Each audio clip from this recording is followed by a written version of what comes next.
La mariée du régiment, un film de Maurice Camage de 1935, tiré du vaudeville d'André Euzé, avec, dans les rôles principaux, Suzanne de Hély, Gaby Massin, Pierre Larquet, André Berlet, André Rohan et Jean Dunaud. Le sujet: un soldat nommé Mamère, Jean Dunaud, est l'héritier de 12 millions de francs. Tous ses camarades se prétendent Mamère pour faire des conquêtes, et bientôt 3 douzaines de filles viennent demander au colonel, donc ça c'est bien sûr André Berlet, demander au colonel d'obliger Mamère à réparer son inconduite, etc., etc. Alors bon, et bien évidemment, nous avons ici tous les poncifs du film comique troupier, avec donc de jeunes danseuses légères qui montrent leurs jambes, nous avons la vie de caserne, nous avons de l'alcoolisme vinassier, nous avons des habitués dans la distribution de ce genre de rôle, à savoir André Rohan dans le rôle du lieutenant. Il faut dire qu'André Rohan porte très bien l'uniforme, mais alors je ne sais pas dans combien de films il joue toujours ce lieutenant, au moins pendant 10 ans. Il n'aura jamais d'avancement, il joue toujours le jeune lieutenant dynamique. Et d'ailleurs, bien sûr, quand Feder a recours à lui dans les gens du voyage en 1939, bon, c'est un clin d'œil, hein. Le rôle du lieutenant est tellement caractéristique d'André Rohan, c'est bien sûr un clin d'œil. Mais là, bon, il est dans son emploi habituel.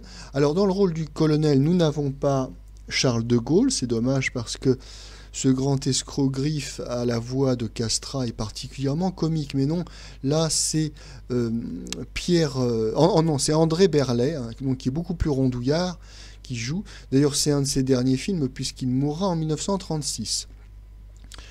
Alors, je disais que c'était un film comique troupier qui est très prévisible, mais tout de même, il y a de bonnes surprises.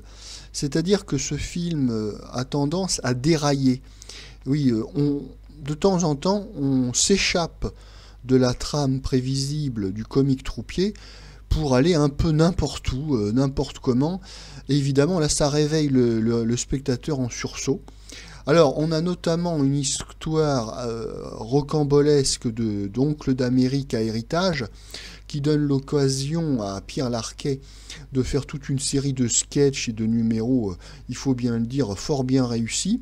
Donc là, évidemment, bon, on déraille un petit peu, c'est un peu surréaliste, hein, c'est un peu de la folie furieuse.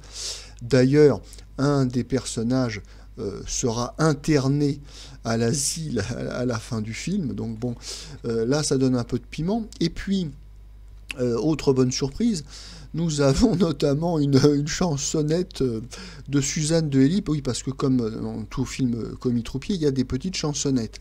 Et là, c'est vrai que Suzanne de Hély, poussant la chansonnette en faisant de grands gestes, là on ne sourit pas, hein, on rit franchement.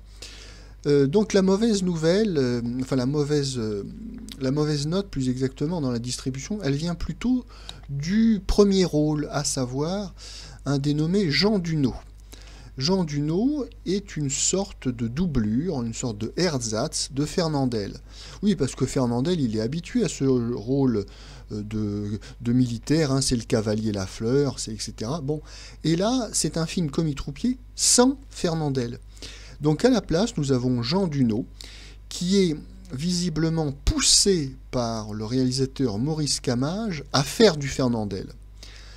Alors nous avons notamment, encore une fois, une petite chansonnette à la mode de Fernandel, à la manière de Fernandel, où Jean Dunaud notamment montre bien sa mâchoire et son sourire chevalin, hein, faisant du Fernandel, mais alors là ça ne marche pas, hein, non, là on n'accroche pas. Donc bon, c'est vrai que là Jean Dunaud il est une copie et le film s'en ressent, toutes ses parties sont faibles.